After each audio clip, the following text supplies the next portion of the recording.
వేదాంత సిద్ధాంతం పరిపూర్ణ సుబోధకం శ్రీ షేక్ బుర్హానుద్దీన్ రాజయోగి నమో నమః. సభలో ఆసీనులైనటువంటి అధ్యక్షుల వారికి, అలాగే గౌరవాధ్యక్షుల వారికి, ఇంకా ఉన్నటువంటి పెద్దలందరికీ కూడా ద్వాదశ నమస్కారములు తెలియజేస్తున్నాను. అలాగే సభలో ఉన్నటువంటి సభాసదులందరికీ కూడా నా ద్వాదశ వందనములు. అధ్యక్షుల వారు ఎంతో వినసొంపుగా చెప్పాల్సినటువంటి యొక్క భావాన్ని, విషయాన్ని అందరికీ కూడా ఆనందం కలిగే విధంగా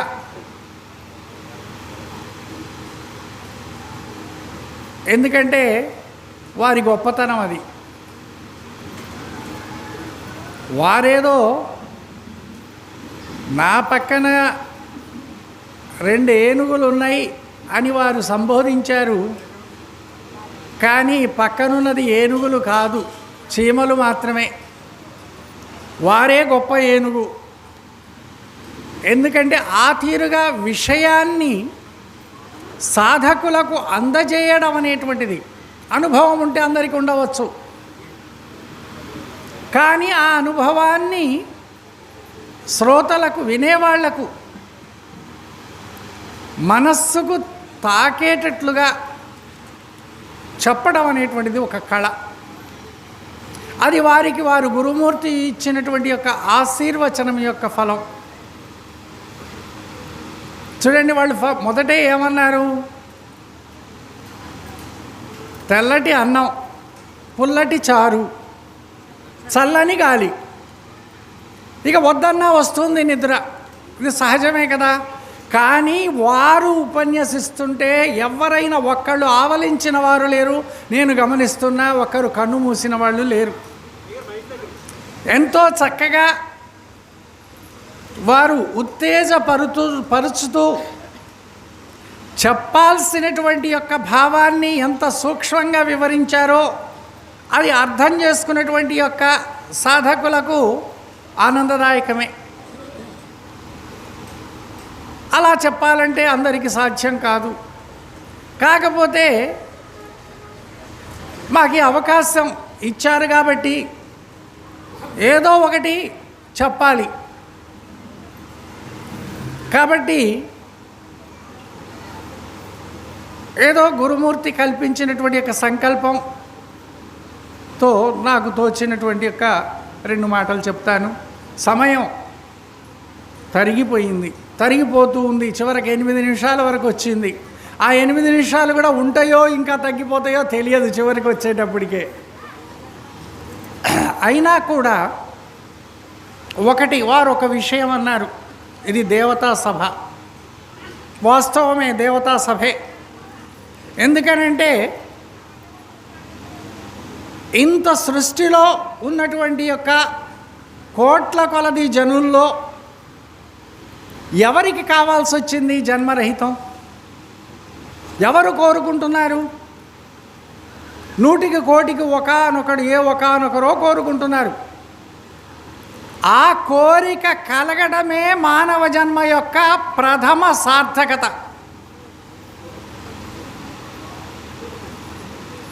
గట్టిగా మోక్షకాంక్ష కలగదు భువినేరికిన్. ఎవరికి కూడా మోక్షం కావాలి అనేటువంటి యొక్క కోరిక కలదు ఈ భూమండలంలో. ఎవరైనా సరే ధనిషణ, ధారిషణ, పుత్రిషణ, ఐహిక సుఖము, ఆముష్మిక సుఖమును మాత్రమే కోరుకుంటారు. కానీ మోక్షం కావాలని ఎవరు కోరుకుంటారు? ఇంకా ఆ పైన జన్మరహితం కావాలని ఎవరు కోరుకుంటారు? అది అనేక జన్మల యొక్క పుణ్యవశాత్తున వచ్చినటువంటి యొక్క మానవ జన్మలో ఉన్నటువంటి జీవునికి మాత్రమే అది సాధ్యమవుతుంది. ఆ విధంగానే శృతులు, శాస్త్రాలన్నీ కూడా వక్కాణించినాయి. సత్కర్మ పరిపాకతో బహూనాం జన్మనామంతే నృణామోక్షేచ్చ జాయతే తదా సద్గురుమాశ్రిత్య చిరకాల సేవయా బంధాత్ మోక్షం కశ్చిత్ ప్రయచ్చతి. అనేక జన్మల యందు చేసుకున్నటువంటి యొక్క పుణ్యకర్మల పుణ్యము పరిపక్వమైతేనే కానీ మానవ జన్మ రాదు. ఒకవేళ మానవ జన్మ వచ్చినా కూడా అంతకంటే విశేషమైనటువంటి యొక్క పుణ్యము కలిగినటువంటి యొక్క జీవునికే ఈ జన్మలో మోక్షం కావాలనేటువంటి కోరిక కలగడం, కోరిక కలిగినంత మాత్రము చేత సరిపోదు, మహనీయుల యొక్క ఆశ్రయం లభించడం కూడా అంతకంటే గొప్ప విషయమే. అటువంటి యొక్క పూర్వ సుకృతం చేత వచ్చినటువంటి యొక్క మహనీయులు మీరందరూ. అందుకే దేవతలని సంబోధించడం జరిగింది. ఆ యొక్క కోరిక చేత పెద్దల సన్నిధానానికి వచ్చాం. ముందు సాధకునికి ఉండవలసినటువంటి యొక్క మొట్టమొదటి లక్షణం ఏమిటి అనంటే అతో విముక్త్యై ప్రయతేతి విద్వాన్. ఈ జన్మలోనే నేను జన్మరహితమును పొందాలి అనేటువంటి యొక్క అకుంఠితమైనటువంటి యొక్క దీక్ష కావాలి. సాధకునిలో ఉండాల్సిన గొప్ప లక్షణం అది. ఎటువంటి దీక్ష కావాలి అనంటే ఈ సమస్తమైనటువంటి యొక్క మాయాజాలము నుండి తప్పించుకొని నేను జన్మరహితాన్ని పొందాలి అనేటువంటి యొక్క దీక్ష కావాలి. ఈ దీక్ష ఏ సాధకునిలో అయితే ఉంటుందో ఆ సాధకుడే ఈ ధర్మానికి సరిపోతాడు. ముందు మనలో మనం ప్రశ్నించుకోవాలి, నాకున్నటువంటి యొక్క ఆ సంకల్పం ఎంత బలంగా ఉంది, నేను వాస్తవముగా జన్మరహితమే కోరుకుంటున్నానా, లేక ఐహిక సుఖాలు ఆమిష్మిక సుఖాలు ఇవన్నీ కావాలి అనేటువంటి యొక్క కోరిక వెంట నా మనస్సు పరిగెడుతుందా అనేటువంటిది ఎవరికి వారు ఒక ప్రశ్న వేసుకోవాలి. అలాంటి దీక్షాపరుడైనటువంటి యొక్క సాధకుడు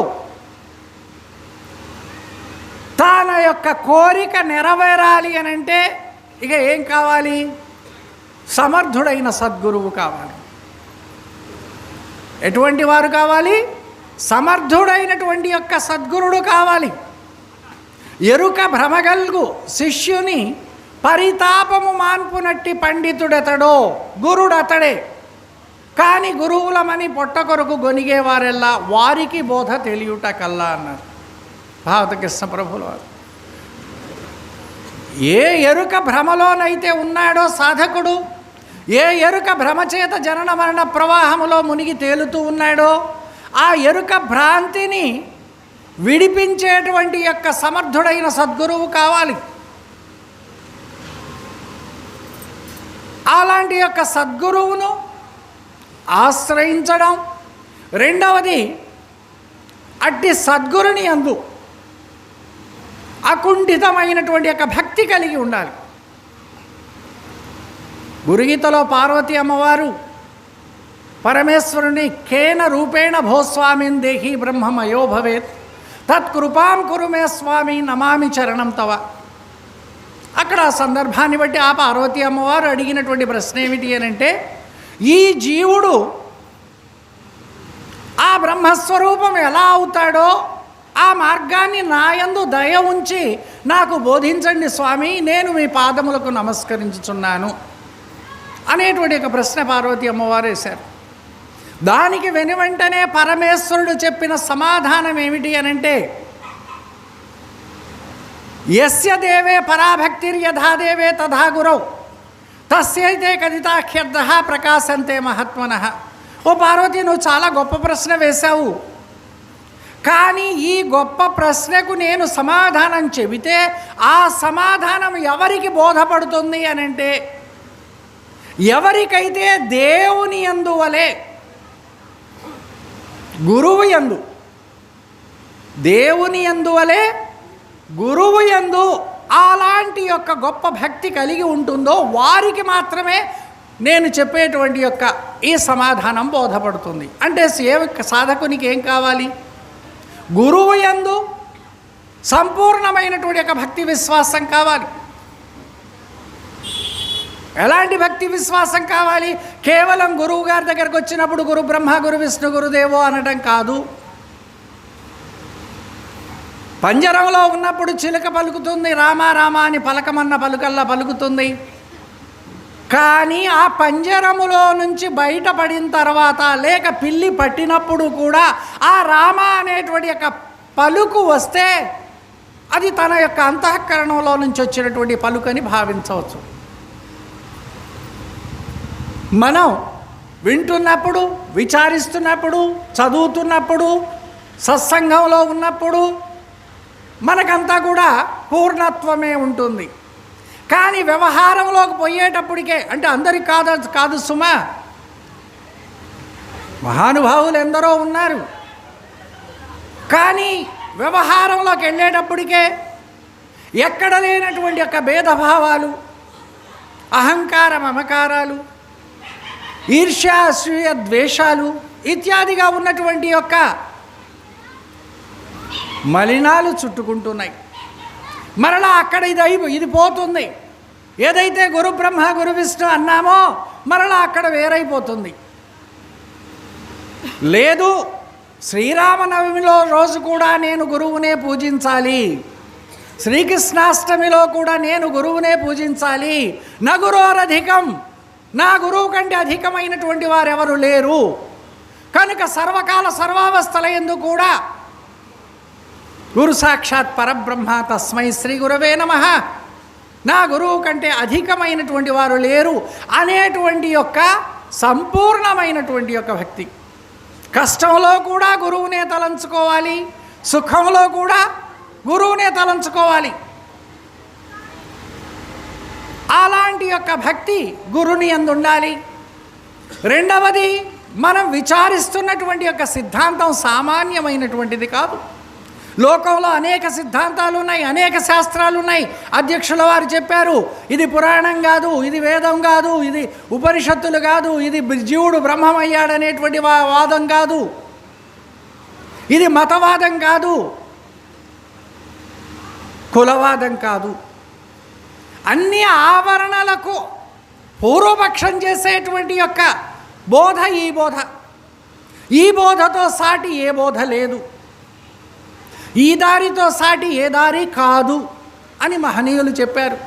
అటువంటి గొప్పదైనటువంటి యొక్క మార్గమైతేనే, భావమైతేనే నీవు కోరుకుంటున్నటువంటి యొక్క జన్మరహిత స్థితి నీకు లభిస్తుంది. రోగం పెద్దది. అన్ని రోగాల కంటే పెద్ద రోగం ఏమిటి అంటే భవరోగం. కానీ ఎంత పెద్ద రోగానికి అంత గొప్ప మందు అయితేనే కానీ ఆ రోగం పోదు.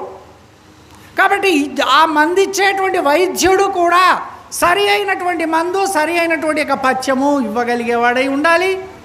మందు అంత గొప్పదై ఉండాలి. కనుక జన్మరహితం కావాలనేటువంటి ఒక రోగాన్ని మాన్పేటువంటిది కేవలం ఈ పరిపూర్ణ బోధ పద్ధతి మాత్రమే. ఇతరమైనటువంటి యొక్క ఏ మార్గం ఉన్నా ఆ మార్గాలన్నీ కూడా భ్రాంతితో కూడుకున్నటువంటివే, భ్రాంతిని వృద్ధి చేసేటువంటివే. అవి యోగ మార్గాలు కావచ్చు, పూజలు కావచ్చు, పునస్కారాలు కావచ్చు, లేక ఇతరమైనటువంటి యొక్క అనేక విధాల లోకంలో చూస్తున్నాం, ఎన్నో విధాలైనటువంటి యొక్క విద్యలు. అవన్నీ కూడా మనకున్న భ్రాంతిని ఇంకా వృద్ధి చేసేటువంటివి, భ్రాంతి రహితం చేసేటువంటివి కావు. అటువంటి యొక్క భ్రాంతి రహితమైనటువంటి యొక్క మార్గంలోకి మనం ప్రవేశించాము. అటువంటి మహనీయుల యొక్క పాద స్పర్శ మనకు సోకింది అంటే ఈ జన్మ ఎంత భాగ్యవంతమైనటువంటిది, ఎంత గొప్పది. ఇంతకంటే గొప్పది ఇంకేమైనా ఉందా? కాబట్టి సాధకులమైనటువంటి వారం ఎలా ఉండాలి అని అంటే ముత్యపు చిప్పలాగా ఉండాలి. గురువు బోధించేటువంటి యొక్క బోధ స్వాతి వర్షపు బిందువు లాంటిదై ఉండాలి. ఆ స్వాతి వర్షపు బిందువు ఈ ముత్యపు చిప్పలో పడితే అది ముత్యమై భాసిల్లుతుంది. లేదు, ఆ గురువుగారు బోధించేటువంటి యొక్క బోధ స్వాతి వర్షపు బిందువులైనా అక్కడ సాధకుని యొక్క అంతఃకరణం ముత్యపు చిప్ప లాంటిది కాకపోయినట్లయితే ఏమవుతుంది? సముద్రంలో పడినటువంటి స్వాతి వర్షపు బిందువులు ఉప్పు నీరైపోతున్నాయి, బండ మీద పడినటువంటి బిందువులు ఆవిరైపోతున్నాయి.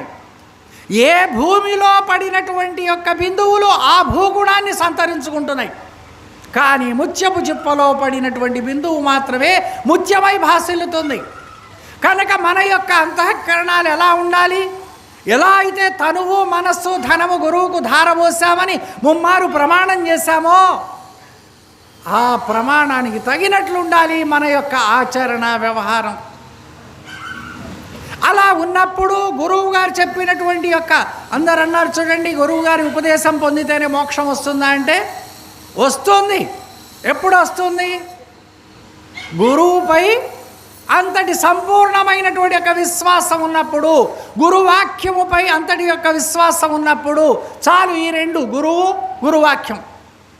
ఇక శాస్త్రాలతో పని లేదు, బోధలతో పని లేదు, ఇంకా ఇతరమైనటువంటి ఏ సాధనలతో కూడా పని లేదు.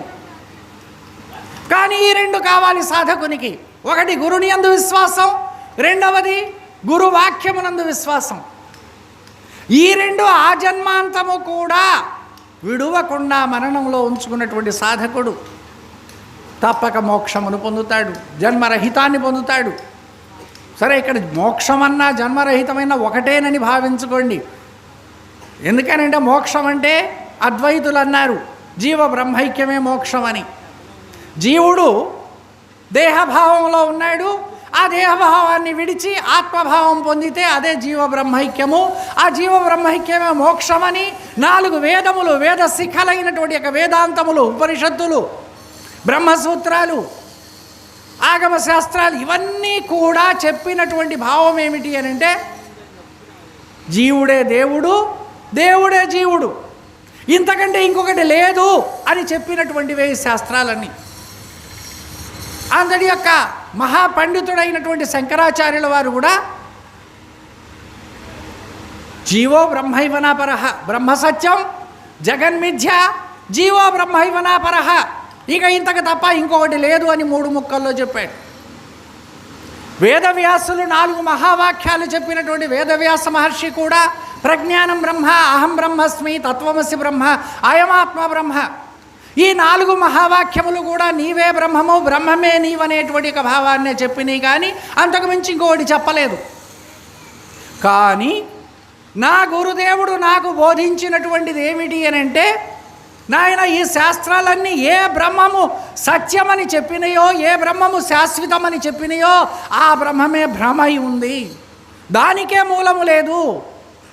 అది గుర్తెరిగే శరీరం అయినప్పటికీ దానికి మూలం ఏమన్నా ఉందా? అసలు మూలమే లేనప్పుడు అది మొదటికే లేదు. ఇది గురువాక్యం. మూలము లేని గుర్తెరిగే శరీరము ఏమీ లేదనేటువంటి యొక్క గురువాక్యము నిశ్చయమైతే ఉన్నదేదో ఉన్నది. అది అలా ఉంది, ఇలా ఉంది, ఎలా ఉందో ఉన్నది. ఆ ఉన్నదాని యందు నేను లేను, నేనే లేను అనేటువంటి యొక్క నిశ్చయం ఉందితే చాలు. ఇది గురుబోధ యొక్క ఆంతర్యం. సరే, ఆ గురుమూర్తి ఆ పెద్దలు ఇచ్చినటువంటి యొక్క సమయం ముందే చెప్పారు. అధ్యక్షుల వారి యొక్క ఆజ్ఞకు కట్టుబడి సభ నడవాలి అని వారు అధ్యక్షుల వారు చెప్పారు. వాస్తవం కూడా అంతే, అది సభా మర్యాద. కాబట్టి నాకు ఈ అవకాశం దొరికినందుకు నేను మీ అందరికీ ధన్యవాదాలు తెలియజేస్తూ, పెద్దలకు ద్వాదశ నమస్కారాలు తెలియజేస్తూ, అలాగే ఈ కార్యక్రమాన్ని నడిపిస్తున్నటువంటి యొక్క ఆ బాలకృష్ణ గారు, ఆ వెంకటేశ్వర్లు గారు, వాళ్లకు ద్వాదశ నమస్కారాలు తెలియజేస్తూ, అక్కడే వాళ్ళ కుటుంబ సభ్యులు, ఈ కార్యకర్తలు, మరి వీళ్ళందరికీ కూడా నేను ద్వాదశ నమస్కారాలు తెలియజేస్తున్నాను. వాళ్ళందరూ కూడా ఇలాంటి కార్యక్రమాలు, ఎందుకనంటే ఈ సభ ఎంతో చక్కగా నిర్వహించడం అనేటువంటిది ఇక్కడ చాలా గొప్ప విశేషం. ఎందుకనంటే ఇక్కడ ఏమాత్రం కూడా సభ జరుగుతుంటే ఎవరు ఒకరినొకరు మాట్లాడుకోవటం కానీ, కూర్చున్న వాళ్ళు లేచిపోవడం కానీ, ఫోన్లు ఆన్ చేసుకొని కూర్చోవటం కానీ ఎలాంటివి కూడా అనుమతించకుండా నిజంగా దేవతా సభ అంటే ఇదే అనే రూపంలో ఇక్కడ నడిపిస్తుంటారు. ఎందుకంటే లోగడ కూడా గత సంవత్సరం కూడా నేను వచ్చాను, ఇక్కడికి చూశాను, ఈసారి కూడా వచ్చాను. ఎప్పుడు చూసినా ఇక అది 16 వన్నెల పసిడే, అందులో ఏ సందేహం లేదు. జై సద్గురు మహారాజుకు. అందరికీ జై గురు. మరిన్ని ఆధ్యాత్మిక రహస్యాల కోసం అచల బోధ, ఆత్మబోధ, భగవద్గీత, అలాగే పండుగల్లో దాగిన అర్థాలు, అంతరార్థాల కోసం మరియు యోగము, ధ్యానము మొదలైన అనేక ఆధ్యాత్మిక తెలుగు ప్రవచనాల కోసం క్రింద ఉన్నటువంటి రెడ్ కలర్ సబ్స్క్రైబ్ బటన్ను క్లిక్ చేయండి. అలాగే ప్రక్కనే ఉన్నటువంటి గంట సింబల్ను నొక్కండి. అలాగే ఈ వీడియో మీకు నచ్చినట్లయితే లైక్ చేయండి మరియు షేర్ చేయండి. జై గురు.